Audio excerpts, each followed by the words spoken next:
कालीचरण महाराज का सफर बताइए। एक्सीडेंट हो गया था, टांग टूट गई थी, तो काली माँ ने रोड पर प्रकट होकर उसको जोड़ा। आपको एक विशेष आध्यात्मिक शक्ति मिल गई और उसके बाद एक बदलाव आता है जीवन में। पैंट शर्ट पहनने वाले छोरे को नमस्कार करने लग गए लोग।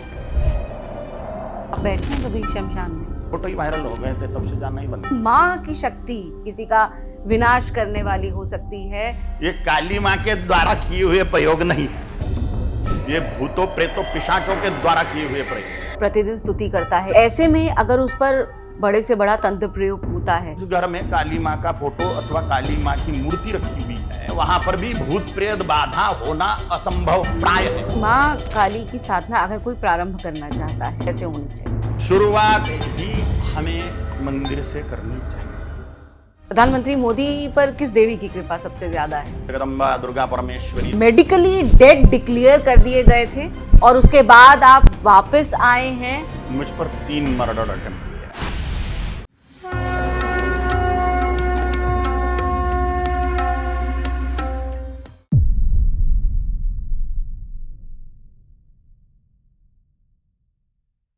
नमस्कार। अखंड संवाद, अखंड संवाद का एक और सत्र, संवाद का वो सत्र जो लेकर के जाएगा धर्म को समझने की, हमारी संस्कृति को समझने की, गूढ़ रहस्यों के समझने की उस यात्रा पर, जहां आपको ये समझ आएगा कि बात सिर्फ ये नहीं होती है कि हमें कोई खबर चाहिए।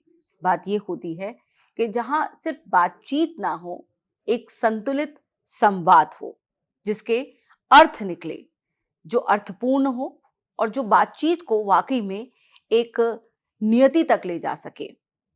आज का अखंड संवाद कई मायनों में बेहद खास होने वाला है, क्योंकि इस संवाद में हमारे साथ हैं कालीपुत्र कालीचरण जी महाराज। महाराज जी, आपका बहुत बहुत स्वागत है और आपको कोटि प्रणाम। ओम काली, ओम काली, ओम कैसे काली, हैं आप? ओम काली। आनंद काली माँ की बड़ी दया। आप कैसी हैं? मैं बिल्कुल ठीक हूँ महाराज जी। और कालीपुत्र कालीचरण महाराज, ये नाम सुनकर के महाराज जी ऐसा लगता है कि कोई भयभीत हो जाए। कालीपुत्र, साक्षात खुद से ये बात कह देना, खुद से ये बात डिक्लेयर कर देना कि माँ काली का साक्षात पुत्र हूं मैं, तो ये तो महाराज जी बहुत भारी चीज है साथ लेकर के चलना। ये कैसे हुआ? आपको कैसे लगा कि अब यही एक आइडेंटिटी होने वाली है? इसकी शुरुआत से लेकर के मुझे आप अब तक का सफर बताइए। ये शरीर जब 10 साल का था तब एक्सीडेंट हो गया था। टांग टूट गई थी, दाहिना पैर। तो वो जब टूटा तो काली माँ ने रोड पर प्रकट होके उसको जोड़ा, रास्ते पर।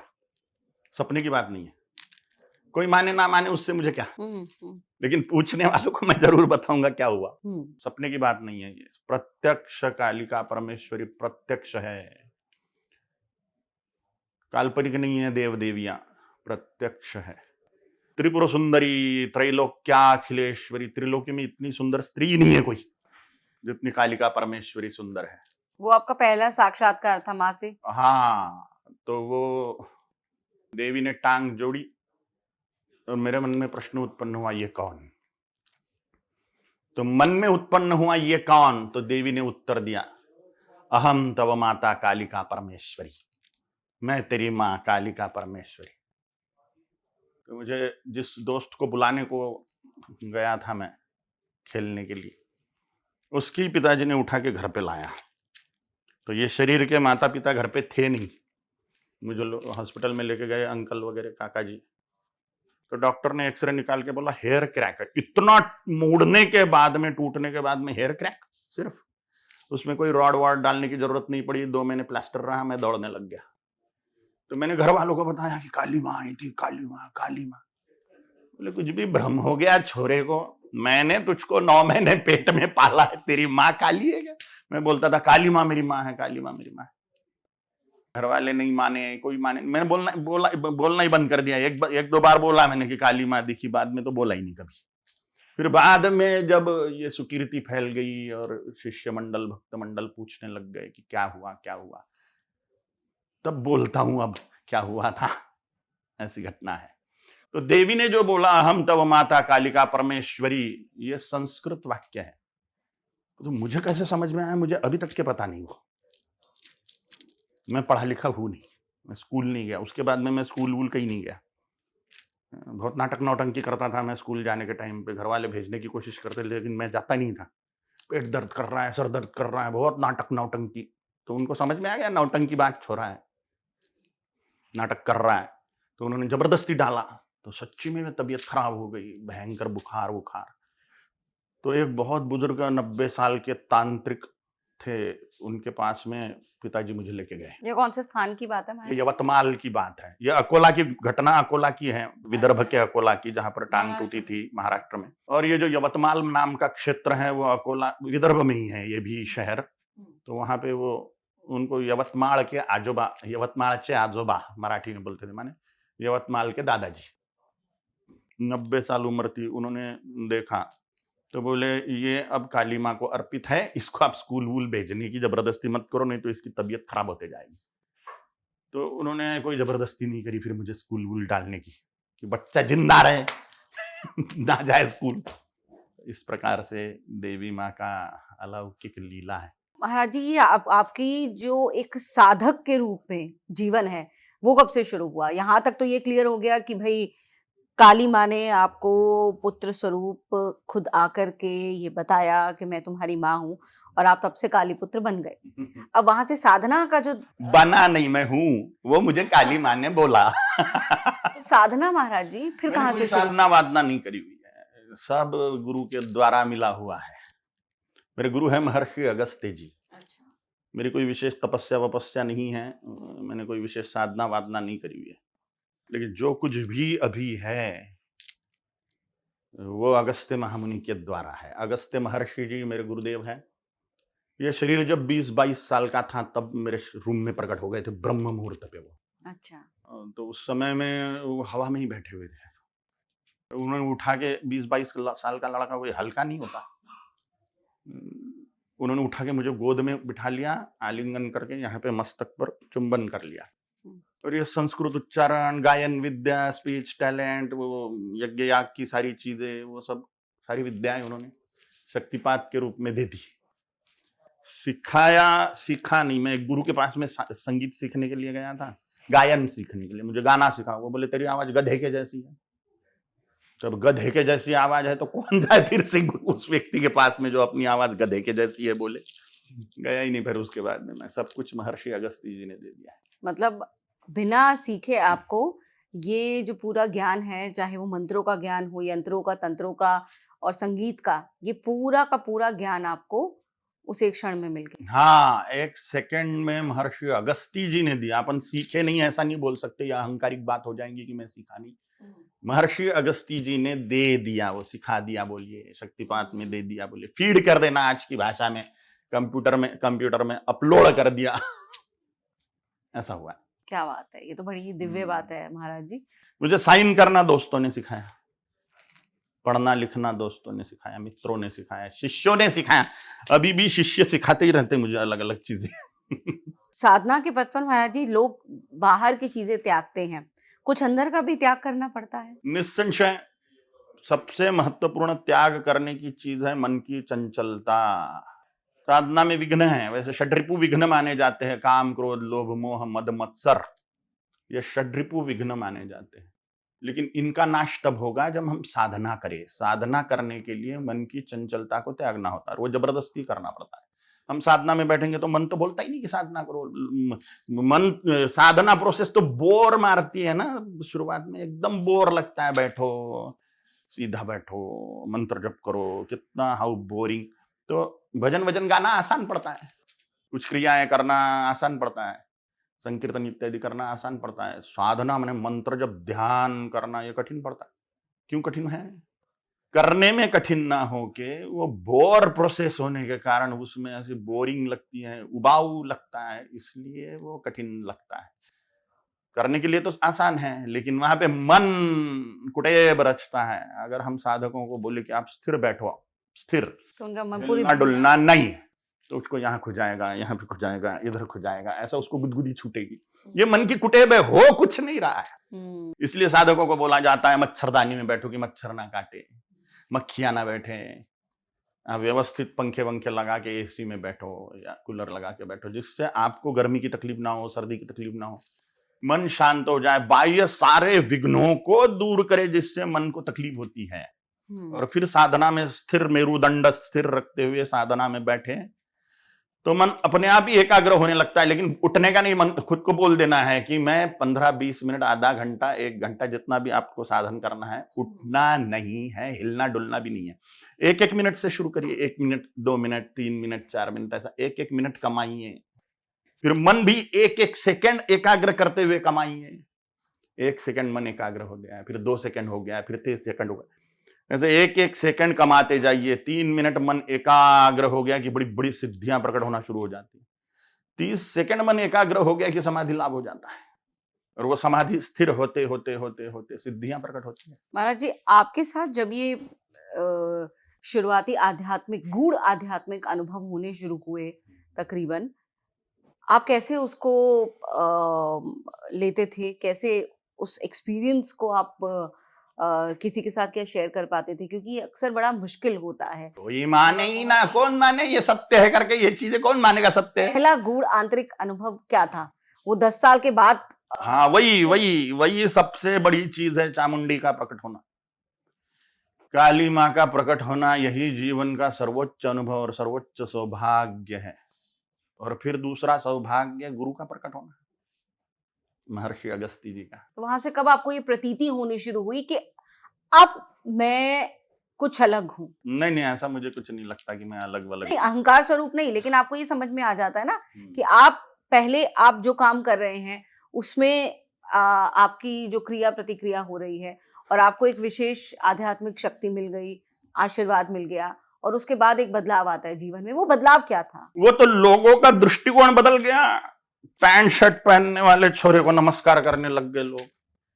मेरे को बड़ा आश्चर्य होता था कि ये प्रणाम क्यों कर रहे हैं। छोरे ने कुछ चमत्कार किए होंगे? नहीं, कोई चमत्कार नहीं। अब वो लोगों को पता क्या है, तो लोगों को पता है क्या किया उनके साथ में, क्यों नमस्कार कर रहे हैं भैया।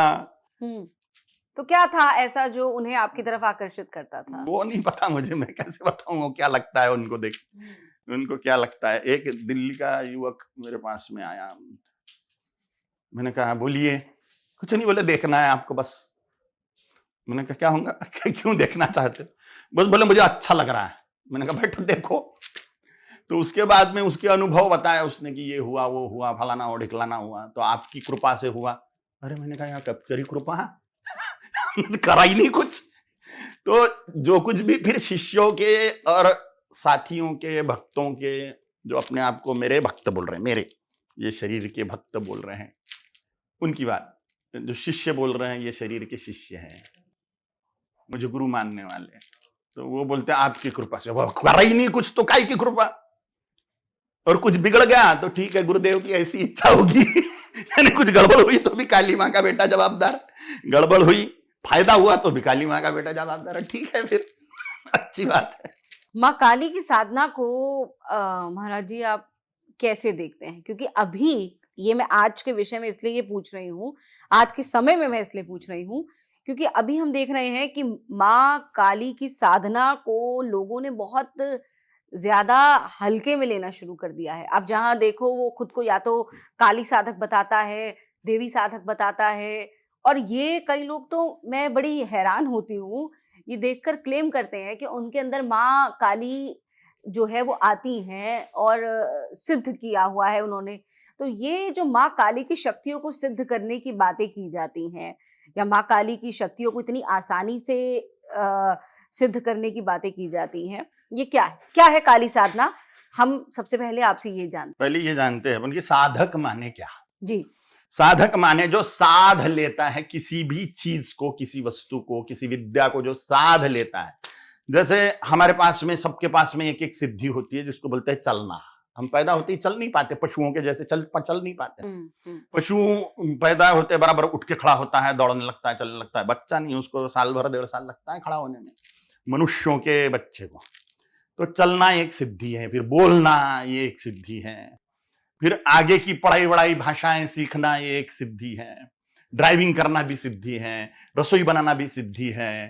फिर अपने अपने क्षेत्रों की एक एक सिद्धियां होती है, जैसे भाई साहब कैमरा चलाते हैं, मुझे नहीं आता चलाना, तो ये सिद्धियां हैं। इसी प्रकार से अलौकिक सिद्धियां जो समाज में सबके पास में नहीं दिखती, उनको विशेष सिद्धियां बोलते हैं। उपलब्धि, विशेष उपलब्धि माने विशेष सिद्धि, सिद्धि माने प्रवीणता, वो उसमें प्रवीण हो गया, वो उसमें एक्सपर्ट हो गया। तो एक्सपर्ट जो हो गया वो सिद्ध है, उसको सिद्धि प्राप्त हो गई। तो काली मां को सिद्ध कर लिया, माने काली मां से वरदान पा लिया, उसको बोलते काली मां से मिलने वाली सिद्धि अथवा कृपा वरदान, वो सिद्धि है। इसमें दो भाग, एक दक्षिण मार्गी सिद्धि और एक वाम मार्गी सिद्धियां। दक्षिण मार्गी सिद्धियों में सात्विक सिद्धियां होती है, वाम मार्गी सिद्धियों में तामसिक सिद्धियां, रजोगुणी सिद्धियां होती है। 3 प्रकार के साधन मार्ग है, सत्वगुणी, रजोगुणी और तमोगुणी। सत्वगुणी साधनों में स्वयं ही तपस्या करना, योग मार्ग से, अष्टांग राजयोग से, बहुमंत्र जपात देवता सिद्धि, ये पतंजलि योग दर्शन का सूत्र है। ये सात्विक साधन है, खुद में ही सिद्धियां प्रकट करना। भरपूर मंत्र जप करने से देवता वश में हो जाते हैं। मंत्र परम लघु जासु बस, विधि हरि हर सुर सर्व, महामत्त गजराज कहूं बस कर अंकुश खरब। बड़े बड़े देवता मंत्र को वश में है, ब्रह्मा विष्णु शिव सहित। जिस प्रकार से छोटे से अंकुश को हाथी वश में रहता है। लेकिन क्या वहां आपका देह भी देखा जाता है महाराज? नहीं, वो कितना कमीना है साधक, ये देवता नहीं देखेंगे। तो दुष्ट हो अच्छा हो, उद्यमीच्या घरी महालक्ष्मी वास करी, ऐसा मराठी में बोलते हैं। माने जो उद्यमी है उसके पास में महालक्ष्मी वास करेगी। धन किसके पास में आएगा? जो उद्यमी है। वो पापी है पुण्यवान है ये नहीं देखेंगे देवता। देवता देखेंगे वो साधन कितना करता है, वो पराक्रम कितना कर रहा है, वो मेहनत कितना कर रहा है, वो कितना एकाग्र। राक्षस उनके क्या उद्देश्य सही थे, फिर भी देवताओं को मजबूर होना पड़ता है वरदान देने को उनको, खास करके ब्रह्मा जी को। देवी मां से तो डरते हैं राक्षस, सामान्य तो दुष्ट व्यक्ति तो देवी से पहले डरे, लेकिन जिनको कुटिलता है वो भी देवी का आराधन करते हैं। देवता ये नहीं देखते कि ये अच्छा व्यक्ति है कि बुरा व्यक्ति है, नहीं तो बुरे करने वालों को सिद्धि रहती नहीं थी उनके पास में। अच्छों को भी मार डालने वाले लोग हैं, जादू टोना, पैसे लेके जादू टोना करवाने वाले भी लोग हैं। पैसे ले लिए किसी को भी नुकसान करा सकते हैं। हम अच्छे हैं इसका मतलब कोई हम पे अटैक नहीं करेगा ऐसा नहीं है सृष्टि में। साधकों पर, साधकों को देवताओं को देना ही होता है वरदान, जो साधना करेगा उसको देना है। ये ब्रह्मा जी का ही नियम है, सृष्टि बनाते समय ये बना के रखा हुआ। प्रजापिता अथवा प्रजापति ब्रह्मा जी ने ये सृष्टि बनाई। इसमें देवता, यक्ष, गंधर्व, किन्नर, नाग, मनुष्य, पशु, पक्षी, कीड़े मकोड़े, सारी चराचर सृष्टि ब्रह्मा जी की उत्पत्ति है जो हमें देख रहे हैं। जो ब्रह्मा जी ने बनाए हैं उसमें उन्होंने जीव कोटि देवता, स्वर्ग में रहने वाले देवता जीव कोटि, इंद्र से लेके नीचे के सब, महालक्ष्मी, महाकाली, महासरस्वती, गायत्री, सावित्री, ये देवता नहीं, ये ब्रह्मा जी ने नहीं बनाए हुए। ब्रह्मा जी की सृष्टि में मनुष्य, यक्ष, गंधर्व, किन्नर, नाग, राक्षस, दैत्य, असुर, देवता, ये है स्वर्ग में रहने वाले, पाताल में रहने वाले, मनुष्य लोक में, भूलोक में रहने वाले। तो उनमें सेतु रूप में साधन काम करता है। राक्षसों को, ब्रह्म राक्षसों को साधने वाले भी लोग हैं। राक्षसों का आराधन करने वाले देवताओं का यक्ष, गंधर्व, यक्षिणी साधना आपने सुनी होगी। भूतों को साधते हैं, भूतनियों, पिशाचिनियों, पिशाचों, भूतों को साध के काम कराते हैं। तो हम जिसको पितरों को साध लेते हैं, किसको हम वश में कर रहे हैं साधना करके, वो हमारी इच्छा के अनुकूल, उसकी जितनी पावर है उतना वो काम करेगा। अपरंपार शक्ति, ईश्वर कोटि देवता, ब्रह्मा, विष्णु, शिव, महाकाली, महालक्ष्मी, महासरस्वती, गायत्री, अपरंपार पावर। प्रतिसृष्टि बनाए विश्वामित्र जी ने जगदम्बा के बलबूते। तो ये कितनी साधना है,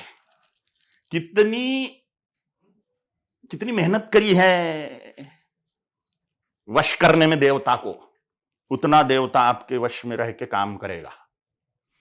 और वो अच्छा है बुरा है व्यक्ति ये नहीं देखेंगे देवता। बुरे व्यक्ति से भक्ति नहीं हो सकती, साधना हो सकती बुरे व्यक्ति से। भक्ति के लिए प्योर हार्ट चाहिए। भक्ति माने प्यार। मनुष्यों के प्रति जो प्रेम है वो अगर देवताओं के प्रति है तो वो भक्ति है। मनुष्यों के प्रति जो भक्ति है वही प्रेम है। तो देवताओं के प्रति प्रेम माने भक्ति। ये पवित्र हृदय के बिना होता नहीं। लेकिन साधना, वो हृदय पवित्र हो या ना हो, वो तो करेगा। वो तो अट्टहास की बात है। साधना एक तरह की जिद है महाराज जी। साधना माने साध लेना, किसी चीज को साध लेना माने साधना। हाँ, तो वो आप हठपूर्वक मतलब। हाँ, कि कोई भी विद्या चाहिए तो हठीपना चाहिए। हाँ, मतलब वो हठ आपको है। अगर संगीत सीखना है, हारमोनियम बजाना सीखना है, तो उसको भी हठ ही चाहिए, क्योंकि शुरुआत में बहुत बोर प्रोसेस है संगीत सीखने के लिए। मतलब आप पात्र हैं या नहीं है, वो आपको आपका जो मार्ग है वो तामसिक है या आपका मार्ग राजसिक है, लेकिन आपको वो चाहिए। आपको वो चाहिए। उतना बैठना होगा, साधन करना होगा उस पद्धति से। एक मार्ग ये सत्वगुणी, दूसरा मार्ग रजोगुणी होता है देवताओं को साधना, और तीसरा मार्ग तमोगुणी होता है श्मशान साधना। उसमें देवताओं को भी साधना है और भूतों प्रेतों पिशाचों भूतनियों को भी साधना है, आप बैठे, ताड़ों को भी साधना है। आप बैठे हैं कभी शमशान में साधना के लिए? फोटो ही वायरल हो गए थे, तब से जाना ही बंद कर दिया। अच्छा, मैं दिगंबर बैठा वहां पे। सबसे पहले कब बैठे थे महाराज जी? कितने साल के? तो वो विषय जाने ही दो। नहीं बताइए महाराज जी। डरने लगते, पहले ही तो नाम से डर लगता है कालीचर। ये इसलिए हमारी, आप समझ भी रहे होंगे कि हमारे बातचीत का जो फ्लो है, मैं ये चाहती हूँ कि वो लोग जो साधना को, साधकों को, तंत्र मंत्र यंत्र को बहुत हल्के में और आसानी में लेते हैं, वो दरअसल उसके एक गूढ़ रहस्य को भी समझ पाएं कि वो क्या होता है। तो मैं आपका ये अनुभव जानना चाहूंगी। आप जब बैठे थे महाराज जी, पहला अनुभव क्या था? नहीं मुझे बताइए महाराज जी। छुपाने से काम नहीं चलेगा। मैं उसके मेरी चीज छोड़ देता हूँ। मैं इसमें की जो काम की चीजें हैं, नहीं, क्या होता क्या वहां, मैं ये बस ये समझना चाहूंगी। क्या होता है वहां पे, ये बताइए। जैसे एक साधन होता है, तंत्र माने क्या है? टेक्निक है। तंत्र विज्ञान माने टेक्निक। किन्हीं पदार्थों को मिक्स करके कोई चीज कर दी, अथवा मंत्र और आकृतियां माने यंत्र और चीजें मिलाकर सामूहिक कार्य करा, तो उसको बोलते हैं तंत्र को, यंत्र को और मंत्र को एक साथ एक्टिव कर दिया। सिर्फ मंत्र से भी काम करते हैं, सिर्फ यंत्र से भी काम करते हैं, और सिर्फ तंत्र माने जड़ी बूटियों को मिक्स करके अथवा अन्य पदार्थों को मिक्स करके काम करते हैं। ये तीनों को एक साथ करते हैं। उसमें एक साधारण चीज है जो घर में भी की जा सकती है। एक उसमें का सबसे आसान उदाहरण मैं देता हूं, नजर उतारना। मम्मी पल्लू उतार देती है, बच्चा बाहर से आता है बराबर, वो भी तंत्र ही है, टेक्निक ही है। मम्मी की जो पॉजिटिव ऊर्जा है, प्रेम की जो ऊर्जा है, वो नजर क्यों लगती है? दूसरे की जलस वाली दृष्टि पड़ने पर नजर लगती है। नजर माने नकारात्मक ऊर्जा का प्रभाव, जलस वाली ऊर्जा का प्रभाव शरीर पर पड़ गया, प्रॉपर्टी पर पड़ गया, किसी विद्या पर पड़ गया, गायन पर पड़ गया, पढ़ाई पर पड़ गया, काफी भी नजर लग सकती है। जलस वाली दृष्टि से नजर लगती है। जो मुंह भर के स्तुति कर रहा है, मुंह फट स्तुति कर रहा है, उसकी नजर कभी नहीं लगेगी, उससे पोषण होगा। और जलस वाली नजर से शोषण होगा। तो जो शोषण करने वाली दृष्टि है उसको ही बोलते हैं नजर लग गई। आजकल तो बहुत परेशान है लोग इससे। उसको मम्मी उतारती है, पल्लू उतार दिया। प्रेम करने वाले के शरीर पर जो वस्त्र लपेटा हुआ है, वो कमर में खोसा हुआ रुमाल भी हो सकता है, या पल्लू हो सकता है मम्मी का, या पापा का दुपट्टा हो सकता है, वो अगर उस पर से झाड़ दिया उसने 7 बार, तो नजर उतर जाएगी। दूसरा, काली मिर्च और मोटा वाला नमक, जाड़ा वाला नमक, उसको हाथ में लेके 7 बार उतार दिया। दिल्ली वाला नमक, हाँ, मोटे मोटे नमक होता है, जाड़ा जाड़ा, काला वाला नहीं, सेंधा वाला नहीं, समुद्री नमक। हाँ, समुद्र से डायरेक्ट जो आ रहा है बिना रिफाइंड किए, वो वाला नमक और काली मिर्च मिक्स करके उतार दिए, तो तुरंत में नजर उतर जाएगी, तुरंत। और भी कोई पैशाचिक चीजें हैं, उससे भी कई हद तक शांत हो जाती है। वो खतरनाक तांत्रिक प्रयोग किए हुए है तो उससे नहीं होंगे शांत। उसके लिए फिर कवच पाठ इत्यादि करके काट करनी होती है। बहुत आसान तरीके ये हो गया। ऊपरा जो रोजमर्रा के बात चीजों में हम टेक्निक में तंत्र वापर रहे वो। दूसरा होता है फिर बहुत अच्छी तरह से श्मशान में जाके पुतले उतले गाड़ दिए और सामने वाला पर तांत्रिक प्रयोग करे। से सुनने में कितना महाराज जी भयभीत करने वाला लगता है ना। टेक्निक ही है वो, लेकिन वो पुतले फतले जब गाड़ने के लिए सामने वाले व्यक्ति का कोई चीज चाहिएगी। अच्छा। और तीसरा होता है भूतों प्रेतों को सिद्ध करके सामने वाले पर अटैक करवा देना। तो बहुत मारक होता होगा। मारी डालता हूं तुरंत में, तुरंत मुंडी मोड़ेगा वो। एक तांत्रिक है छत्तीसगढ़ के क्षेत्र में,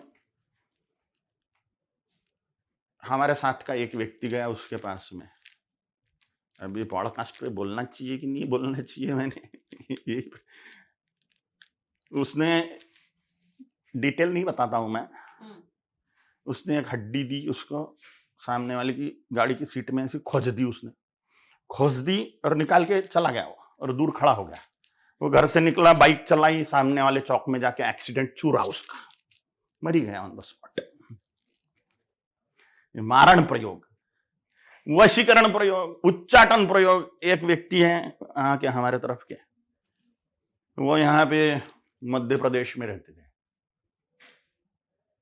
अचानक घर बार छोड़ के गैस सिलेंडर, पलंग, चद्दरे, गद्दे, कपड़े, टीवी वैसा का वैसा छोड़ के, शरीर पर जो कपड़े उसके सहित पत्नी को और बच्चों को लेकर निकल गए वो घर से, और ससुराल पहुंच गए। वहां पे अकोला में चले गए। उनको पूछा भाई घर बार कैसे छोड़ के आओ, ताला मारा कि नहीं? बोले कोई नहीं ताला मारा। बोले जाओ फिर वापस। बोले कोई नहीं जाने का, उधर जाना ही नहीं है। बोले क्यों नहीं? बोले इच्छा ही नहीं वहां रहने की, कोई कारण नहीं। वो बता भी ना पावे क्या कारण है। तीव्र उच्चाटन प्रयोग बोलते हैं उसको, कि उसकी बुद्धि ऐसी कर दी कि फटाक से घर छोड़ के निकल गया। लेकिन इतनी शानदार अटैक करने के लिए वो शानदार सिद्धि चाहिए उसके लिए, अरे गरे नत्थु घरे का काम नहीं है।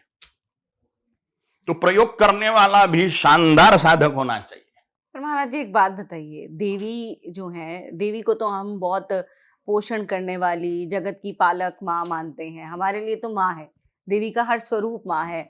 हाँ, हम ये जानते हैं कि देवी के कई जो रूप है, वाराही है, प्रतंगिरा है, माँ काली है, इनका एक उग्र स्वभाव है। लेकिन कभी हम ये कल्पना नहीं कर सकते कि माँ की शक्ति मारक हो सकती है, नष्टकारी हो सकती है, किसी का विनाश करने वाली हो सकती है। ये थोड़ा सा जो मन में उत्सुकता है या भ्रम है, इसे दूर कीजिए। ये क्या है? काली माँ कभी भी नुकसान नहीं करेगी। ये काली माँ के द्वारा किए हुए प्रयोग नहीं है, ये भूतों प्रेतों पिशाचों के द्वारा किए हुए प्रयोग है। देवता इस प्रकार के उग्र उग्र कर्मों में, दूसरों को भयंकर तकलीफ देने वाले कर्मों में सहायता नहीं करते। इसके लिए आपको काली शक्तियों को ही साधना। शक्ति नहीं बोलेंगे, इसके लिए हम तमोगुणी शक्ति बोलेंगे। काली शक्ति में काली माँ का नाम आ गया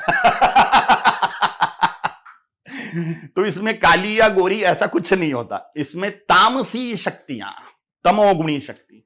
लेकिन राक्षसों को मारने के लिए दुष्ट, भयानक दुष्ट लोगों की उनकी अपनी एक ऊर्जा होती है, उनके कुकर्मों की एक ऊर्जा होती है, उनके पापों की एक ऊर्जा होती है। वो पाप मूर्ति होता है, उसको भूत प्रेत पिशाच भी जल्दी मार नहीं पाएंगे। उसके लिए फिर देवता ही मारते हैं उसको। जैसे राक्षसों को काली माई नहीं खाया, इसलिए काली माँ को घर में पूजना चाहिए, फोटो लगाने चाहिए। देवी के सुंदर सुंदर रूप हो या उग्र रूप हो, हमें जो पसंद हो। भयानक रूप भी लगा सकते हैं, सामान्य रूप भी लगा सकते हैं। वो शिव भगवान पर आरूढ़ है, जीभ बाहर है, मुंडमाला पहनी हुई है, वो रूप जिसके घर में रखा हुआ है, उस घर में सामान्यतः भूत प्रेत बाधा होती नहीं।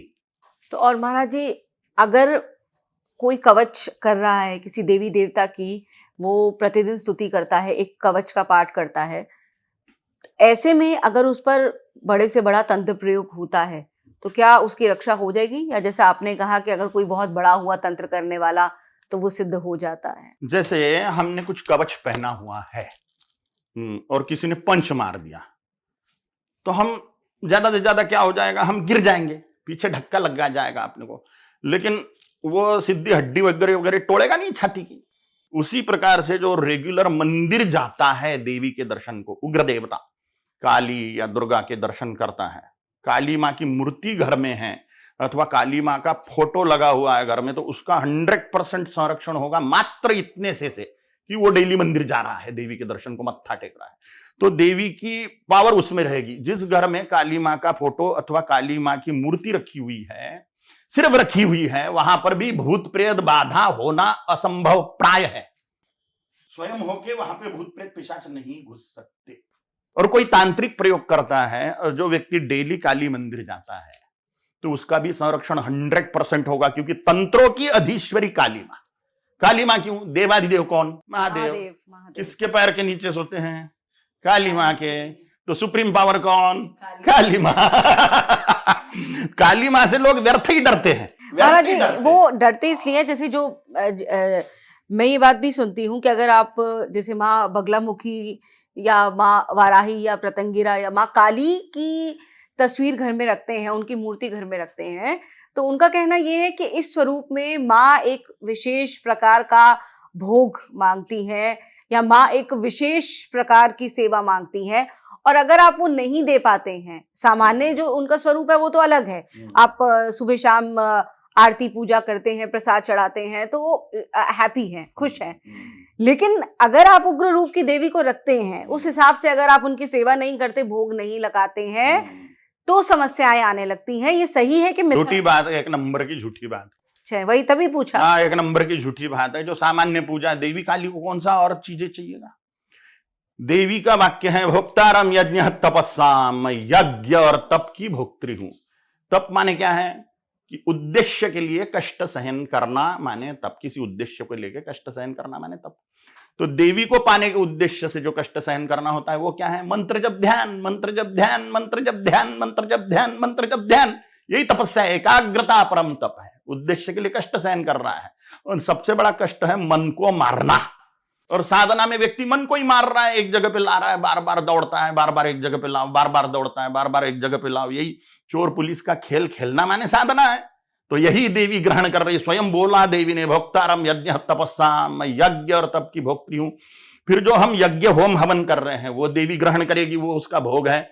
और जो यज्ञ नहीं कर सकते, एक तो घी अग्नि पे डालिए माने होम हवन, घी अग्नि पे डालिए माने होम हवन, अथवा घी पे अग्नि लगाइए माने दीपक जलाना। घी पे अग्नि लगा दिया, घी पी जाएगा, अग्नि भगवान घी को पी जाएंगे।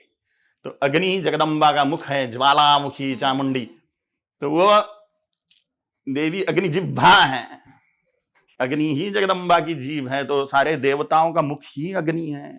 तो हम जिन देवताओं के लिए दीपक जलाते वही प्रधान नैवेद्य है। नहीं तो कितने भी 56 भोग लगाओ चामुंडी के सामने, चट तो हम ही करेंगे कल दूसरे दिन। आओ भैया 56 भोग का है प्रसाद, आओ खाओ। देवी ने क्या ग्रहण किया? देवी ने होम हवन ग्रहण कर लिया। भोक्तारम यज्ञ तपस्साम, इसलिए देवी के प्रीत्यर्थ जितना घी जलाएंगे, देसी गाय का घी, देसी गाय का घी जितना घी जलाएंगे देवी के लिए, देवी उतनी प्रसन्न होगी। जितना मंत्र जब ध्यान करेंगे देवी उतनी प्रसन्न होगी। बाह्य पूजा 1000 बार करना, बाह्य पूजा मूर्ति की पूजा 1000 बार करना, और इमेजिन करते हुए, कल्पना करते हुए कि जगदम्बा प्रत्यक्ष सामने बैठी है, और मानस पूजा करना, ये समान है। एक बार मानसी पूजा और 1000 बार बाहर की पूजा, सेम फल। अरे वाह, सेम फल। इसलिए मानस पूजा करने वाले को 48 दिन में देवी वश हो जाती है। मंडल काल में देवी के अद्भुत अनुभव आना शुरू हो जाते हैं। फिर जितना शक्कर डालो उतना मीठा है, जितना मंत्र जप करे उतना ज्यादा आपको देवता वश में। पतंजल योग सूत्र है, बहुमंत्र जपात देवता सिद्धि ही। भरपूर मंत्र जप करने पर देवता सिद्धि होंगी। कितने मंत्र जप पर होगी उसका सामान्य प्रमाण है, 1.25 लाख मंत्र जपने पर देवता की पावर मिलना शुरू हो जाती है। यह मध्यम प्रमाण है। फिर और अधिक करने से और अधिक सिद्धि, और अधिक, फिर प्रत्यक्ष साक्षात्कार भी हो जाते हैं। भरपूर मंत्र जप करने पर देवता वश में तो होती है, प्रकट भी हो जाते हैं। फिर जितना बढ़िया साधन करो उतना ज्यादा सिद्धियां मिलेंगी। अष्टमहासिद्धि नवनिधि प्रकट हो जाती है। सामान्य अनुभव तो आते ही है कि पायजेब की आवाज सुनाई दे रही है, सुगंधी सुनाई दे रही है, सूंघने पर सुगंधी आ रही है, दिव्य स्वप्न आते हैं, दिव्य अनुभूतियां आती हैं, सामने वाले के मन के विचार समझ में आना शुरू हो जाते हैं। लेकिन इसका दिखावा नहीं करे तो ये बढ़ते हैं, दिखावा करने पर घटते हैं। क्योंकि काम क्रोध लोभ मोह मद मत्सर, इनमें मद माने अहंकार, ये लास्ट शत्रु है। अनुभव सारे गांव में क्यों बताते घूमेगा व्यक्ति कि मेरा ऐसा मेरा वैसा? क्योंकि उसको पुजवाने की इच्छा है। मुझे मानो, मेरी पूछ हो, मेरे मामले में पूछताछ हो। ये आजकल ज्यादा चल भी रहा है महाराज जी। तो लोग बोले कि भैया कौन है, भैया कौन है, भैया बड़ा साधु है, बड़ा संत है। तो ये पुजवाने की, पुछवाने की इच्छा जो है वो देवता में और साधक में अंतर कर देता है। फिर अपना जो प्रधान उद्देश्य है देवी को पा लेने का, वश में करने का, 100% देवी में विलीन हो जाने का, तो वो साध्य नहीं होगा। अनंत आनंद प्राप्त कर लेना ये साधना का उद्देश्य है। अनंत आनंद की प्राप्ति हो जाए और सभी दुखों का आत्यंतिक नाश हो जाए, अनंत आनंद की प्राप्ति हो, ये जीवन का उद्देश्य है। ये जगदम्बा के प्राप्ति के बिना होगा नहीं। काली मां जब प्राप्त होगी तभी होगा। इसलिए काली मां को डरने की जरूरत नहीं है, क्योंकि जीवन का उद्देश्य ही अनंत आनंद है, वो काली है। और डरने की जरूरत तो इसलिए भी नहीं है क्योंकि महाराज जी आपके साथ कुछ ऐसा हो चुका है जो ये बताता है कि वाकई में अगर आप माँ की शरण में हैं तो किस हद तक जाकर के वो आपको बचाती है। वाकई में आप अगर माँ की गोद में हैं तो आप पूर्णतः सुरक्षित हैं। क्या था महाराज जी, मैं ये जानना चाहूंगी कि आप मेडिकली डेड डिक्लेयर कर दिए गए थे, मेडिकली आपको मृत घोषित कर दिया गया था और उसके बाद आप वापस आए हैं। क्या था महाराज जी आपका वो अनुभव? मैं ये पूरा जो है अच्छे से आपसे जानना चाहूंगी विस्तार से, क्या हुआ था? मुझ पर 3 मर्डर अटेम्प्ट हुए हैं अभी तक के। पहली बार प्रत्यक्ष वो सफल नहीं हुआ, दूसरी बार 2 बार विष प्रयोग, खाने में विष दे दिया धोखे से, क्योंकि विष सामने लाए तो कौन खाएगा पिएगा, तो वो भोजन में दे दिया और इतना भयंकर था कि गले से नीचे उतरते बराबर हार्ट चौकअप हो गया, सांस फूल गई। लेकिन मैं रथ में बैठा था, रथ यात्रा चल रही थी और बहुत 25-30 हजार लोग थे। मेरे सम्मान में वो रथ यात्रा आयोजित करी गई थी, तो उसमें मैं उतर नहीं पाया क्योंकि भगदड़ मच जाती थी कि महाराज को क्या हो गया। तो वो इतना भयंकर था, मुझे हॉस्पिटल में ले जाया गया। हॉस्पिटल का नाम वगैरह कुछ नहीं बताऊंगा मैं। और वहां पे शरीर छूट गया, मैंने डेथ हो गई। मॉनिटर के सारी लाइनें सीधी हो गई।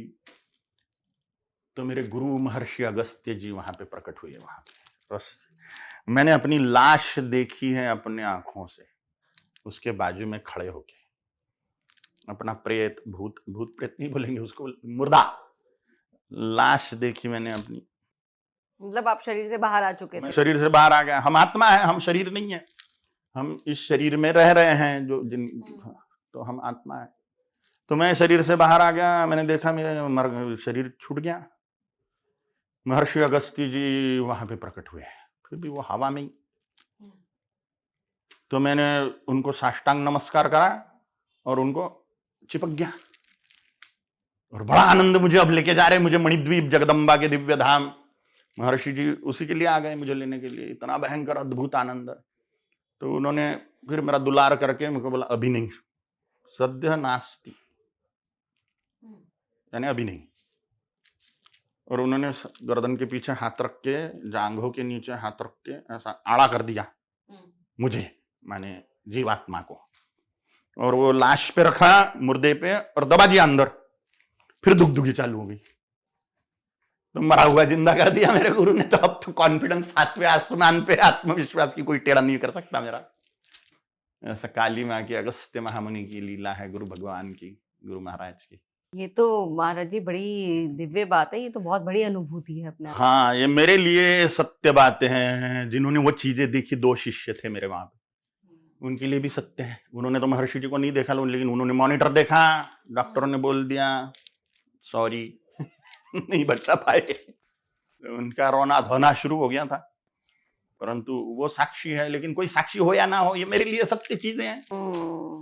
काली माँ के दर्शन वगैरह, काली माँ प्रत्यक्ष मेरे लिए हैं, महर्षि अगस्त्य जी मेरे लिए प्रत्यक्ष है। लोग माने ना माने उससे मुझे क्या फायदा, क्या है? मेरे को कोई मान भी लिया तो मेरा क्या फायदा, नहीं मानता तो मेरा क्या नुकसान। महाराज जी अभी धर्म की परिभाषाएं बहुत है, बहुत परिभाषाएं हैं। कहीं वो भ्रांतियां हैं, कहीं वो भ्रम है, कहीं वो रहस्य है, कहीं वो अपनी सुविधा के हिसाब से गढ़ी गई मोड़ी गई भाषाएं हैं। धर्म क्या है? धर्म के 5 अर्थ समाज में प्रचलित है। धारयते इति धर्मः, धारणात् धर्म इति आहुः, कर्तव्य धर्म, स्वभाव धर्म, गुण धर्म, धारणात् धर्म इति आहुः। ये व्याकरण की व्याख्या। ये 4 अर्थ समाज में प्रचलित है, लेकिन मूल अर्थ है अध्यात्म विज्ञानम जीवनात् धारयते इति धर्मः। अगस्त्य महामुनि कहते हैं, अगस्त्य महर्षि जी ने कहा है अध्यात्म विज्ञानम जीवनात् धारयते इति धर्मः। पहली व्याख्या, कर्तव्य धर्म, कर्तव्य को धर्म बोल रहे हैं। पुलिस वाले का कर्तव्य, वकील का कर्तव्य, डॉक्टर का कर्तव्य, स्त्री का कर्तव्य, पुरुष का कर्तव्य, बच्चों का कर्तव्य, माँ का कर्तव्य, बाप का कर्तव्य, फलाने का ढेकलाने का, अपने अपने कर्तव्यों को व्यक्ति मेरा धर्म बोल रहा है, ये मेरा धर्म है। गुण धर्म, पानी का ठंडा करना गुण है, अग्नि का जलाना गुण है, तो उसका धर्म बोल रहे हैं। गुण धर्म, स्वभाव धर्म, गाय का स्वभाव शांत है, घोड़े का स्वभाव शांत है, सिंह का हिंसक स्वभाव है, बाघ का हिंसक स्वभाव है, चीते का हिंसक स्वभाव, तो ये उसका स्वभाव, उसका धर्म बोल रहे हैं लोग, बोल रहे हैं। कर्तव्य माने धर्म, स्वभाव माने धर्म, गुण माने धर्म, और व्याकरण के दृष्टिकोण से धारणा धर्म इति आहुः माने धारण करना धर्म है। लेकिन ये चारों के चारों अर्थ जो है वह संकीर्ण अर्थ है, छोटे छोटे अर्थ हैं, ये कोई विस्तृत अर्थ नहीं है, सार्वभौम अर्थ नहीं है, और सर्वार्थ साधक अर्थ नहीं है, ये टॉप वाला अर्थ नहीं है, सर्वोच्च अर्थ नहीं है, ये चारों चीजें। कपड़े धारण करना धर्म हो गया क्या? अगर व्याकरण के दृष्टिकोण से धारणा धर्म इत्याहु या धारयते इति धर्म ऐसा बोलेंगे तो कपड़े धारण करना धर्म हो गया क्या? अलंकार धारण करना धर्म हो गया क्या? अलग अलग फैशन धारण करना धर्म हो गया क्या? ये मैंने वेताल कट धारण करी हुई है, वेताल के जैसे बाल खड़े हैं मेरे, तो ये धर्म हो गया क्या? अलग अलग फैशन धारण करना, घड़ी धारण करना धर्म हो गया क्या? नहीं। जूते धारण करना धर्म हो गया? नहीं। धारणा धर्म इत्याहु, ये भी व्याकरण की व्याख्या छोटी सी ही है। असली व्याख्या धर्म की है, अध्यात्म विज्ञानम जीवनात् धारयते इति धर्म। अध्यात्म का विज्ञान जीवन में धारण करना माने धर्म। अध्यात्म माने क्या? आत्मा से संबंधित जो है, परमात्मा से संबंधित जो है, ईश्वर से संबंधित जो है, परम सत्य से संबंधित जो है, वह अध्यात्म। आत्मा से संबंधित अध्यात्म। अध्यात्म विज्ञानम माने ईश्वर को पाने का साइंस, ईश्वर को पाने का विज्ञान माने धर्म, जो जीवन में धारण किया जाता है। क्योंकि ईश्वर क्यों चाहिए? अनंत आनंद पाना जीवन का उद्देश्य है। अनंत आनंद ईश्वर है। जब तक कि हम ईश्वर को नहीं पालेंगे तब तक कि हम बार बार जन्म, बार बार मृत्यु होता ही रहेगा। इसलिए धर्म माने ईश्वर को पाने का साइंस। अध्यात्म विज्ञानम जीवनात् धारयते इति धर्मः। महाराज जी, क्या अगर व्यक्ति निरीश्वर है तो क्या वो आध्यात्मिक हो सकता है? बिल्कुल नहीं। जो नास्तिक है वो कैसे आध्यात्मिक होगा? आध्यात्मिकता माने आत्मा, वो आत्मा को तो भी माने, वो मान रहा है क्या कि मैं शरीर नहीं, मैं आत्मा हूं, ऐसा मान रहा है तो भी वो आस्तिक ही है। नहीं तो आत्मा दिखाओ, आत्मा की तरह शरीर दिख रहा है, आत्मा कहां दिख रहा है? मतलब कहीं उसकी आस्था का एक केंद्र होना चाहिए। अगर वो ईश्वर को नहीं मानता, लेकिन वो आत्मा मान रहा है कि मैं आत्मा हूं और मैं ये शरीर नहीं हूं, तो अभी वो आध्यात्मिक ही है। क्योंकि आत्मा का ही विज्ञान है अध्यात्म। आत्मा को जान लिया कि परमात्मा को अपने आप जान लेगा। ये तो परमात्मा को जान लो तो आत्मा को अपने आप जान लेगा। एक तो ये जान लो, एक तो वो जान लो, दोनों में से एक जान लिया तो दोनों अपने आप जान लिए जाएंगे। लेकिन मैं ईश्वर को नहीं मानता और आत्मा कुछ नहीं, तो वो तो फुल्ली नास्तिक है। तो उसको आध्यात्मिक कैसे बोलेंगे? और भक्ति क्या है महाराज जी? प्रेम माने भक्ति।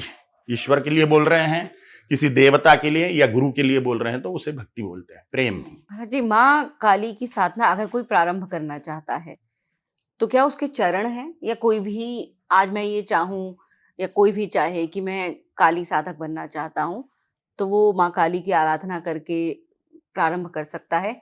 या अगर हम तकनीकी रूप से बात करें, गूढ़ रूप से बात करें, तो उसके चरण क्या हैं, कैसे होने चाहिए? शुरुआत ही हमें मंदिर से करनी चाहिए। डेली घर के आजू बाजू में जो देवी का मंदिर है वहां पे डेली जाके मैडम केबिन में बैठी है कि नहीं देख ले, हाय हेलो करके आवे। ये फर्स्ट। अगर हमें किसी को वश में करना है तो फर्स्ट स्टेज क्या है? उससे मिलना। अब वो मिलने ही नहीं और घर पे फोन कर करके बुलाया, हमारे घर पे पधारो, हमारे घर पे पधारो, क्या आएगा? वो सामने वाला नहीं आएगा। पहले जाके आपको संबंध क्रिएट करने होंगे। संबंध कहां पे क्रिएट होंगे? जब आप मिलेंगे, जब आप मिलने को जाएंगे। मिलने को कहां जाएंगे? भगवान तो सर्वत्र व्यापी है, तो मिलने को कहां जाएंगे? जहां पर तुरंत में भगवत उद्दीपना होती है, हृदय में तुरंत ईश्वरीय एहसास जागृत होता है। वो साक्षात ईश्वरीय एहसास कहां जागृत होता है? मंदिर में। क्योंकि मूर्तियां हम नहीं बनाई, प्रतिष्ठा हम नहीं करी, लेकिन वो किसके लिए करी? वो अनंत कोटि ब्रह्मांडों की अधीश्वरी जगदम्बा जो सर्वव्यापिनी है, उसके लिए मंदिर बनाए हमने, उसको पूजने के लिए, उसके सम्मान करने के लिए बनाए। जैसे हवा तो सब दूर है, लेकिन वो टायर में भरने के लिए पंप पे जाना पड़ता है। यही कि यही भर दो हवा टायर में, संभव नहीं है। सोर्स से कनेक्ट होना, सोर्स से कनेक्ट होना पड़ेगा। तो सबसे ज्यादा प्रकाश जगदम्बा का कहां पे व्याप्त होता है? संतों के पास में अथवा मंदिर में। ब्रह्म साक्षात्कारी महापुरुषों के पास में डिवाइन पावर्स मंदिर के जितनी प्रकट होती है, उससे भी ज्यादा प्रकट होती है। अथवा फिर डायरेक्ट मंदिर, सिद्ध क्षेत्र, ज्योतिर्लिंग शक्तिपीठ क्षेत्र, अथवा महान राजाओं ने स्थापित किए हुए क्षेत्र, वहां पर देवताओं को रहना ही पड़ता है। उनको वचन लिए हुए होते हैं कि आप यहाँ पे भक्तों की मनोकामनाएं पूर्ण करने के लिए विराजो, और वो वरदान देते हैं कि मैं यहाँ पे रहूंगी, जो यहाँ पर दर्शन करेगा मेरे इस श्री विग्रह का, उस पर मैं कृपा करूंगी। तो देवी वहां पर प्रत्यक्ष है ही। हमारे पास में देखने की दृष्टि मूर्ति तक है। जब हमारा ये खुलेगा, तृतीय नेत्र आज्ञा चक्र खुलेगा, तो हमें देवता प्रत्यक्ष दिखेंगे। जैसा आप मुझे देख पा रही है, मैं आपको देख पा रहा हूं, वैसे देवता दिखते हैं। देवताओं को इस प्रकार से हम देख सकते हैं। साधना के चरण क्या है महाराज जी? फर्स्ट तो मंदिर जाएं, और फिर बहुमंत्र जपात देवता सिद्धि, रट्टा मार मंत्र जप करना शुरू करे। समझो किसी बच्चे को मैंने बोला कि अंकल को हरामखोर बोलो, तो बच्चे ने जाके बोल दिया, तो अंकल को बुरा लगेगा कि नहीं लगेगा? लगेगा कि नहीं लगेगा? लगेगा। उसी प्रकार से हमने कहीं से मंत्र सुना और बोल दिया देवी के सामने जाके, तो भी देवी खुश होने वाली है उससे। पहला मंदिर जाए, दूसरा जो अपने को अच्छे लग रहे वो गुरु को अपन उनको गुरु मान के उनकी साधना करें। अगर हमें कोई साधु संत पसंद नहीं है तो भगवान शिव को ही आदि गुरु मान ले। भगवान शिव सुर गुरु है, भगवान देवताओं के गुरु है भगवान महाकाल शिव। दक्षिणामूर्ति यह ब्रह्मांड के गुरु है, अनंत कोटि ब्रह्मांडों के गुरु है भगवान दक्षिणापूर्ति महाकाल शिव। सप्तर्षियों ने जिनसे ज्ञान पाया वह भगवान शिव हमारे गुरु हैं, सबके गुरु हैं। तो उनको ही गुरु मान के जगदम्बा का जप करना शुरू करें। सारे तंत्र शिव के मुख से ही निकले हुए दिखेंगे, आप पढ़ेंगे तंत्र शास्त्र को। तो महाकाल को गुरु मान रहे हैं, हमें जो मंत्र पसंद है उसको जपना शुरू कर दिए कि ये मेरे गुरु महाकाल। उनके सामने चिट्ठी पर मंत्र लिखे, उनके सामने डाल दे। महाकाल शिव का पूजन कर ले, माने शिव भगवान के लिंगम का पूजन कर ले, और मूर्ति पर से वो शिवलिंग पर से वो चिट्ठी उठा के पढ़ लेवे कि मान लेवे कि महाकाल ने मुझे मंत्र दे दिया, और उसका रट्टा मार जप करना शुरू करे। पर्टिकुलर आधा घंटा, 1 घंटा, 2 घंटे, जितना भी आप दे सकते हो उसमें समर्पण, उससे कृपा होना शुरू हो जाती है। ये ओम काली जो मंत्र है मुझे महाकाल ने ही दिया हुआ है प्रत्यक्ष, ये भी सपने पपने की बात नहीं है। और मैं आपके चैनल के माध्यम से ये सबको बोल रहा हूं, मैंने भरपूर से जगह पे ये बोला है, जो कोई ये मंत्र का जप करेगा, ये महाकाल का वाक्य है, ओम काली त्रयक्षर मंत्रमिदं सर्व काम कल्पद्रुमः, इदं मंत्र जपात यम यम कामयते कामम तम तम प्राप्नोति निश्चितम। यह 3 अक्षरों का मंत्र कल्प वृक्ष है। जो इसका जप करेगा, सॉलिड जप करना है, ऐसे चलते फिरते 1-2 बार ओम काली बोल दिया, वैसा नहीं। दिन में कितने? जितना ज्यादा हो सके, जितना ज्यादा हो सके। अधिकस्य अधिकम फलम।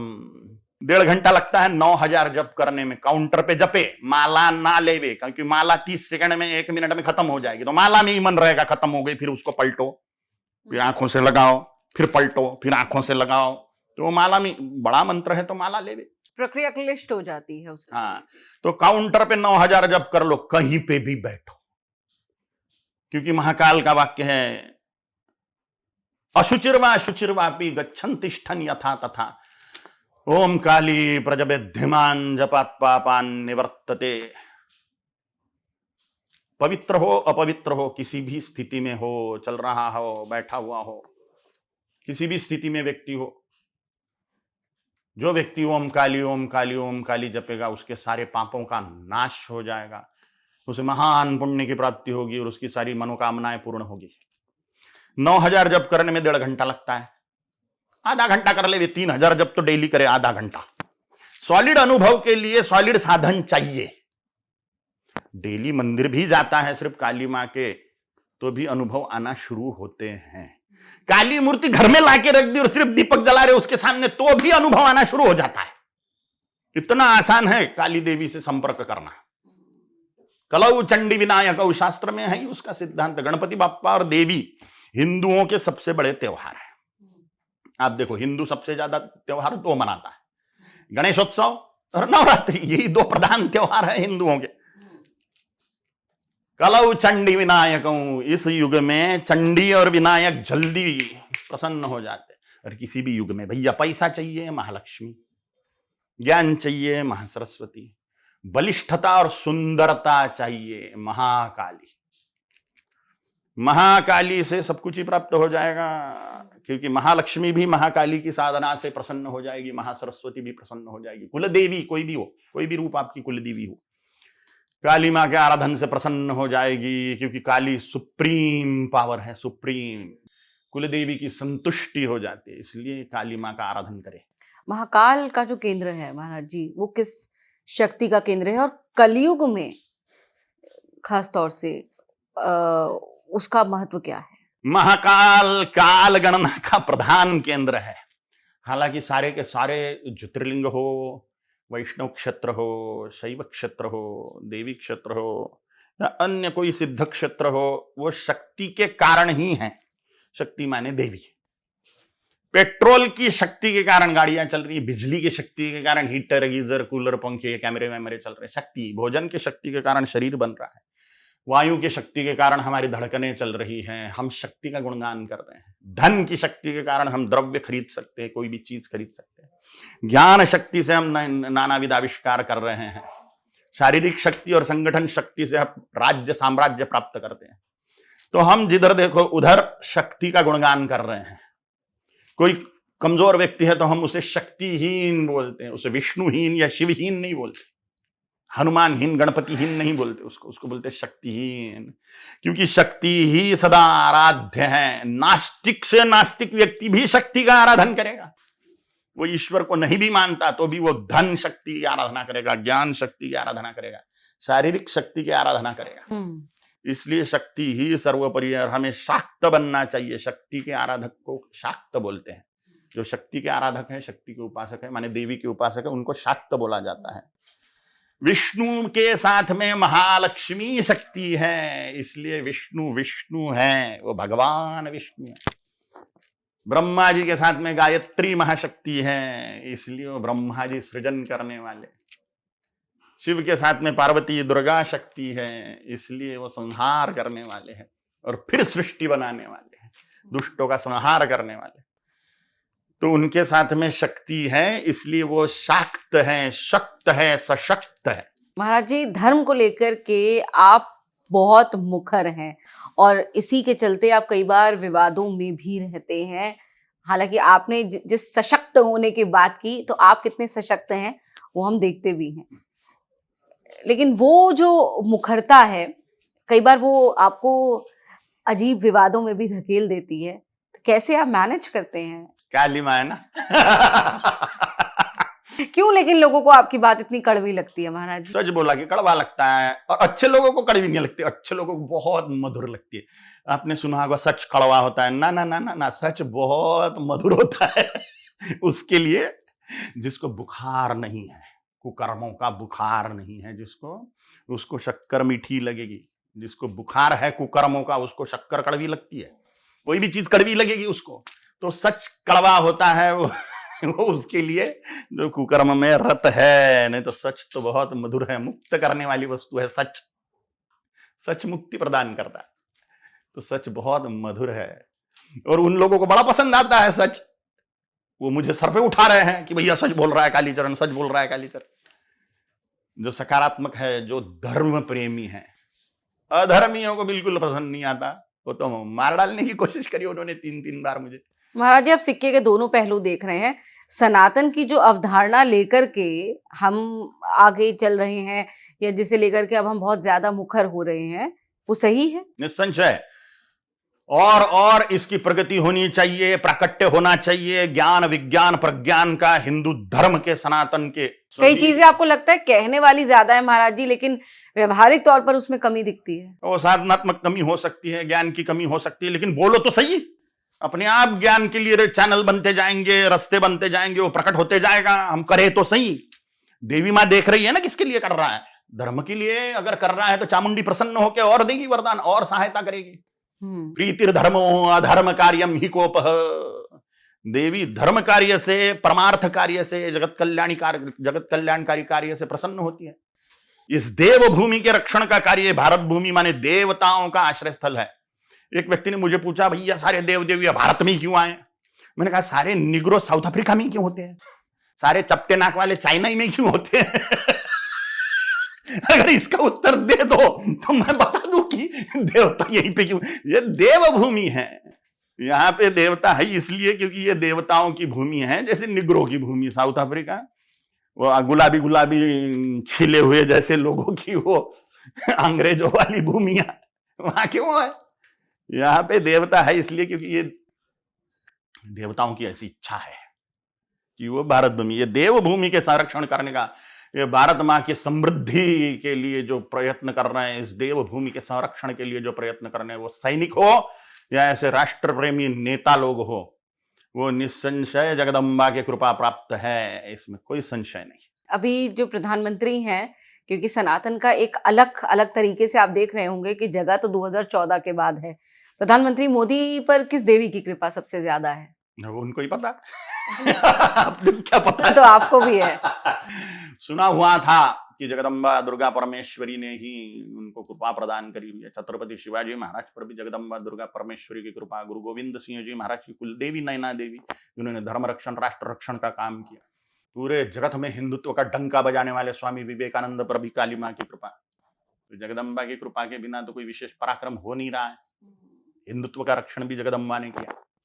हिंसयति दुष्ट तथा दुर्गुणानाम सह हिंदु, जो समाज में के दुष्टों की और अपने हृदय के दुर्गुणों की हिंसा करता है वह हिंदू। इसलिए हिंदुओं के सारे देव देवियां हिंसक हैं। महर्षि अगस्त्य जी बोलते हैं, हिंसयति दुष्ट तथा दुर्गुणानाम सह हिंदु। इसलिए हिंदुओं के सारे देव देवियां हिंसक हैं, महापुरुष हिंसक है। छत्रपति शिवाजी महाराज, गुरु गोविंद सिंह जी महाराज, राणा प्रताप जी महाराज, सारे हिंसक है। उन्होंने हिंसा कर करके राष्ट्र का संरक्षण किया। पर हिंदुओं को शौर्य की जगह बहुत सहिष्णु, शांत, बहुत संकुचित हो जाने की बातें कही जाती हैं। वो कुटिल लोगों ने करी। एक गाल पे मार दिया तो दूसरा गाल आगे करो, मैंने एक बहन की बलात्कार कर दिया तो दूसरी बहन आगे करो। ये मूर्खतापूर्ण बात है। ये अगर तुम्हारी मम्मी को थप्पड़ मार दी तो बहन को भी आगे कर दो थप्पड़ मारने के लिए। अरे बारे भाई, कोई भी मूर्खतापूर्ण बात है? किसको सहन होने वाली है ये बातें? अहिंसा परमो धर्म, धर्म हिंसा तथैव च, ये कंप्लीट वाक्य है महाभारत के अनुशासन पर्व का। यहाँ पे धर्म शब्द का अर्थ कर्तव्य। क्या कर्तव्य है? अहिंसा कर्तव्य, मैंने अच्छे को छोड़ो मत, अच्छे को छेड़ो मत, अच्छे को छेड़ना नहीं। अहिंसा परमो धर्म, धर्म हिंसा तथैव च, बुरे को छोड़ना नहीं, बुरे का नाश कर देना। योस्मान द्वेष्टि योम वयम द्वेष्मः, जो मेरा द्वेष करेगा, धर्म का द्वेष करेगा, मैं उसका नाश करूंगा। उसका नाश करो, ये वेदों की आज्ञा है। इसलिए ये देवभूमि, भारत भूमि के जो शत्रु है उनका नाश कर देना चाहिए। ये अहिंसा हिंदुओं का ही नाश कर रही है। 100% अहिंसक हम नहीं हो सकते। हम प्योर वेज लोग हैं। हमारे लिए जो फसल आती है उस पर करोड़ों कीड़ों को हम जहरीली चीजें डाल के मार डालते हैं, तब हम वो अनाज खा रहे हैं प्योर वेज के रूप में। 100% अहिंसक है क्या हम? करोड़ों कीड़े मारे हमने, करोड़ों अरबों कीड़े एक फसल लेने में। हम 100% अहिंसक नहीं हो सकते और 100% हिंसक भी नहीं हो सकते। मध्यम मार्ग, भगवान बुद्ध बोलते हैं, मध्यम अग्गो, मध्यम मार्ग ही कर्तव्य है। फुल्ली अहिंसा, सत्यानाश हो गया देश का। फुल्ली अहिंसा से मिलिट्री को ये सैनपति सिखाओ, ये सैनपति मिलिट्री को सिखाओ पड़ना कि अहिंसा, तो पाकिस्तान कल ही अपने को लूट लेगा पूरे भारत को। बांग्लादेश निकल जाएगा भारत को, चाइना निकल जाएगा। हिंसा ही राष्ट्र का रक्षण कर रही है। हमारी बहन बेटियों की रक्षा हिंसा कर रही है। पहलवान की बहन अपनी बहन, ऐसे एक कहावत है समाज में। माने पहलवान की बहन को प्रपोज मारने के लिए, आई लव यू बोलने के लिए नहीं जाएगा कोई, मारेगा उसका भाई। रेप वेप करना तो बहुत दूर की बात हो गई। बुरी आंख से नहीं देख सकता, घूर के नहीं देख सकता किधर जा रही है पहलवान की बहन। हड्डी फसली तोड़ देगा, हिंसा कर देगा पहलवान, तो पहलवान की बहन सुरक्षित है। हिंसक व्यक्ति की बहन बेटी सुरक्षित है, मां बहन सुरक्षित है, पत्नी सुरक्षित है। और जो अहिंसक है उनकी तो लूटपाट हो रही है। राष्ट्र की लूटपाट हुई इस वजह से, हमारी सड़ी हुई अहिंसा की वजह से। बंगाल में क्या हुआ आप देखिए चुनाव से पहले। देखो ये उदाहरण है सारे के सारे। धर्म रक्षण के लिए धर्म हिंसा तथैव च, धर्म रक्षण के लिए हिंसा आवश्यक है, अनिवार्य है। इसलिए हमारे सारे देव देवियां शस्त्र हाथ में धारण किए हुए हैं। चामुंडा सरकार से फटती उसकी है, वो गले के मुंडे उंडे खून टपक रही है और देख के डर लगता है डरपोकों को। नहीं तो बिना जगदम्बा के तो सुरक्षा नहीं है। भूत प्रेतों से सुरक्षा कैसे हो? सभी भूत प्रेत दुष्ट नहीं होते। बुरे भूत पिशाचों से रक्षा कैसे हो? राक्षसों से रक्षा कैसे हो? सौम्य देवता कैसे रक्षा करेंगे? उग्र देवता रक्षण करता है। उग्र देवता है काली। काली का फोटो भी घर में है तो राक्षस प्रवेश नहीं कर सकते घर में। किसी भी तंत्र प्रयोग से घर को बचाने के लिए बुनियादी चीज है, आसान चीज है, वो क्या की जा सकती है? सबसे आसान चीज, काली माँ का फोटो घर में लगाओ और एक घी का दीपक जलाओ, अथवा खोबरे के तेल का दीपक जलाओ, अथवा सरसों के तेल का दीपक जलाओ। इससे संपूर्ण कुल की सुरक्षा हो जाएगी। नमस्कार कर लो, कितना आसान है। काली माँ का फोटो लगा दिया, जो आपको प्रिय हो। काली कितने हाथों वाली लगाया रे भाई, जो आपको सुंदर लगे वो लगाओ। 10 हाथ हो या 4 हाथ हो या 2 हाथ हो, काली माँ ही है। तो काली माँ का फोटो लगाओ घर में, उसके सामने घी का दीपक जलाओ, देसी गाय का घी, अथवा फिर सरसों का तेल, अथवा फिर खोपरे का तेल। हविर द्रव्य जिससे होम होता है, सरसों का होम होता है, नारियल का होम होता है, तो उसका तेल, घी का होम होता है। दीपक जलाओ, नमस्कार करो, खत्म।